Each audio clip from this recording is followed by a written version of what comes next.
What's going on, guys? It's Jimmy here, and we're starting to see. Take a look here at this. Power outages yet again this year continue across southern U.S. Triple digit heat wave grips Texas. Let me know if you're dealing with this here. More than 300,000 customers in the southern U.S. remain without power Monday and Tuesday, I seen, following damaging weekend storms, leaving residents searching for relief as sweltering temperatures continued to scorch the region. At least one person in Oklahoma died due to prolonged outages. The bulk of the outages were in Oklahoma, where heavy storms Saturday night carried winds as strong as 80 miles an hour around Tulsa. 165,000 customers around the city had no power, and 700 downed poles and wires. One person used a respirator died because of power outage. Oklahoma, Texas, and Louisiana had more than 300,000 customers without power. And in Louisiana, officials closed nearly 24 state offices because of risks of severe weather. Warnings that were set to continue through at least Wednesday. Quote, "It's been unbearable."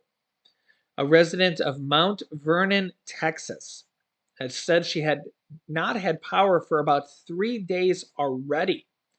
It has been horrible. It's like the heat index has been so bad that literally we're having to sit in cold baths to cool ourselves. Our animal as well. We're having to stick them in the bathtub just to keep them from having a heat stroke. It's been that bad.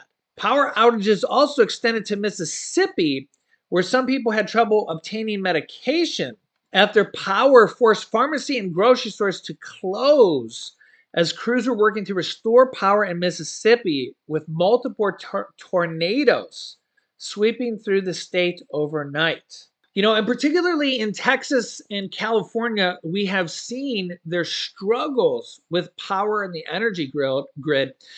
Texas, particularly, they're stubborn, and they're want to be sectioned off with their power grid and not connected with nearby states.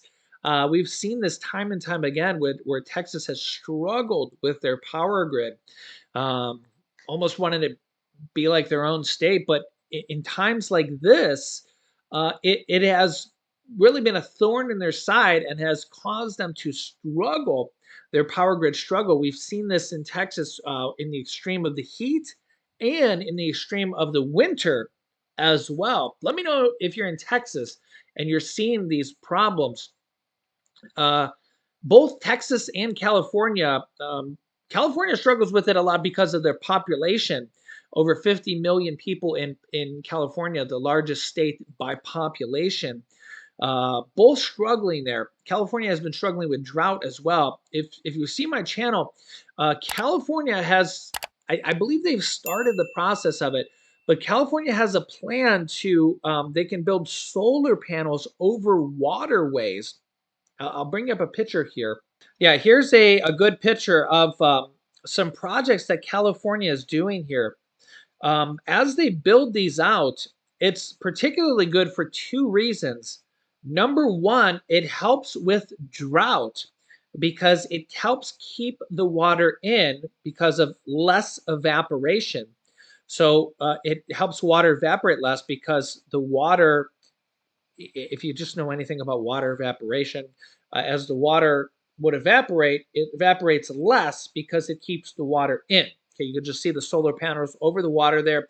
You can see kind of how they're the sun can go through them, and so the solar panels are actually more efficient there because the water will bounce off the water and bounce back in through, and so the solar panels are actually more efficient there. And as California and even other states, I just don't know how many other states are doing projects like this.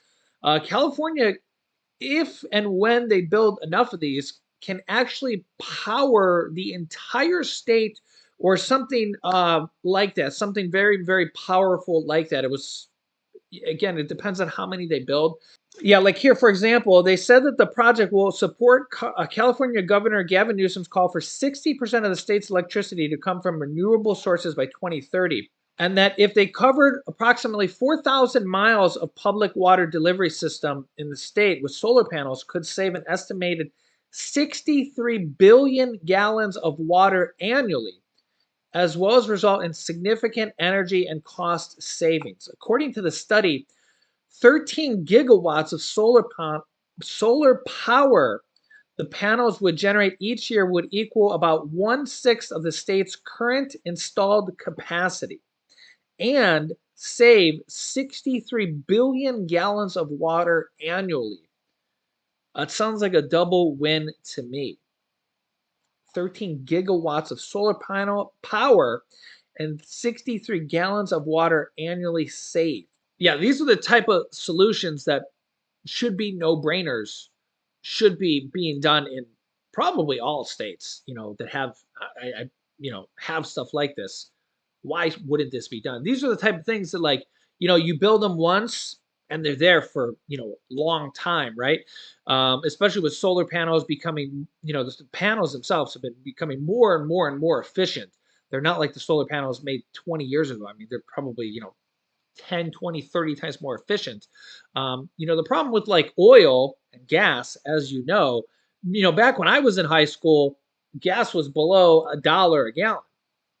Look at the price of gas now. And the other problem with that is that, remember, it wasn't that long ago. It was just like, what, a year, two ago, year and a half ago, something like that. The gas was over $5 a gallon. And I'm in Ohio. If you're from California, gas was what, $6, $7 a gallon at some point.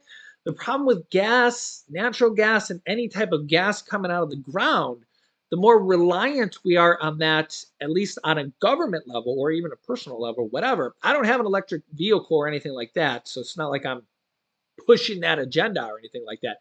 But on a government level, the more they can do like this to help save energy for our homes, the better it is for us who drive gas cars, because that's going to save us money at the gas pumps and our heating our homes and all that stuff, because that will put less pressure on us demand wise. Okay.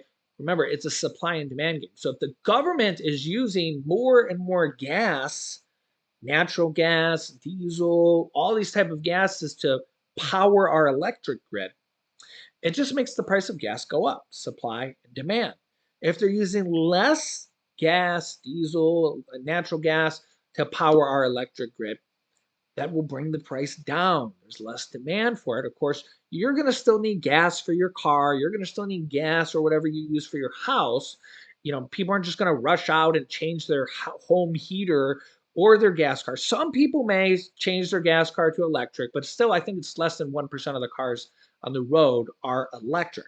Okay. So it's not like everybody's rushing out to change to an electric vehicle. Plus, our grid can't really handle it. So keep that in mind. Our grids are already struggling, right?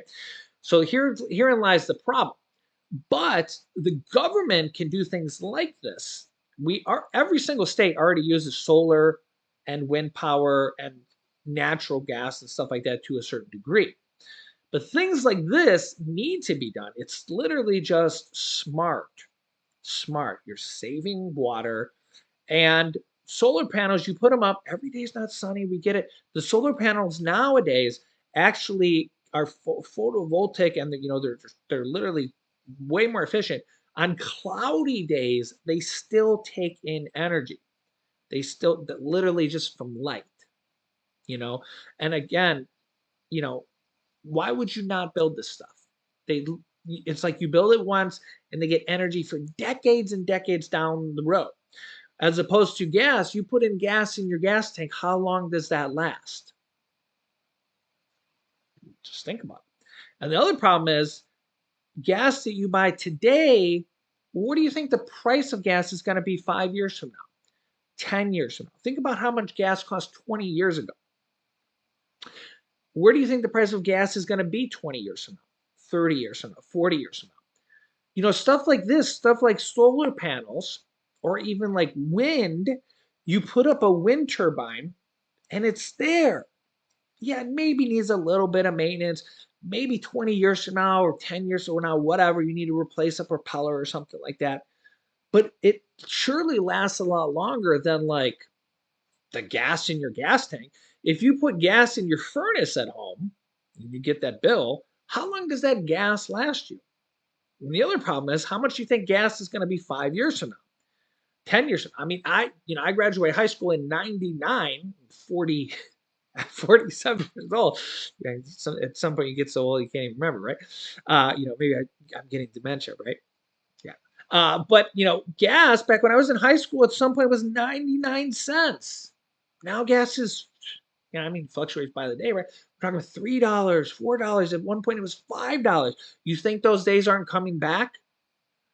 Let's take a poll here. Do you think gas is going back to $2 or back to $4 and $5? Which one do you think on a consistent basis we're going back to? Do you think we're going back to higher gas or lower gas? Well, let's be honest, guys. It doesn't matter who the next president is. It doesn't matter. Inflation over time is going up, and we're competing against OPEC and OPEC plus nations. We're competing against Russia, Saudi Arabia, and all the Middle East countries who have already, in the last 12 months, cut oil production by 3 million barrels. So it really doesn't matter if you're a Democrat or Republican. It doesn't matter what you think about President Biden, because it doesn't really matter. They have cut oil production by 3 million barrels per day to keep oil prices high. And they've actually been struggling with it because oil prices have been wavering. But imagine if they didn't cut oil prices by 3 million barrels per day. Imagine how cheap gas would be right now.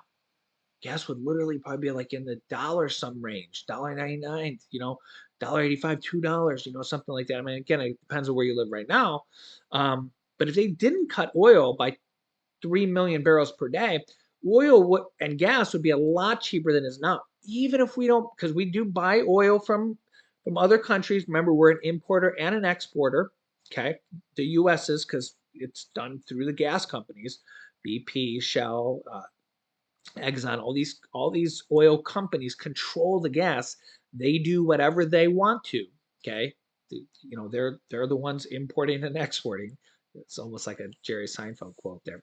But they're controlling whether they import and export. It really has nothing to do with the presidents or Congress. They control whether they want to sell their oil or import it. Unless Congress makes a mandatory statement that says, no, we're no longer going to allow the U.S. oil to be exported anymore. If they did that, it actually could cause our oil and gas prices to go higher if there was no longer a free market. So it might not actually be a good thing if they did that. Okay, so keep that in mind. But over time, gas prices are going to continue to go up. They're not going to get cheaper. The days of cheaper gas prices over the course of the next 10 years are not going to go up. Inflation is going to continue to trickle it up, if not worse. And we got these OPEC plus people, Saudi Arabia and Russia, the Middle Eastern countries working against us. They're trying to line their pockets with billions of dollars of your money and the rest of the world's money. Meanwhile, we're struggling with our own energy grid. So let me know your thoughts here in the comments. I'll keep you up to date here with everything going on here in our country and around the world on a daily basis. At least you're hearing the truth. It doesn't matter what side of the aisle you're on. These are the factors that we're all working against. Yeah.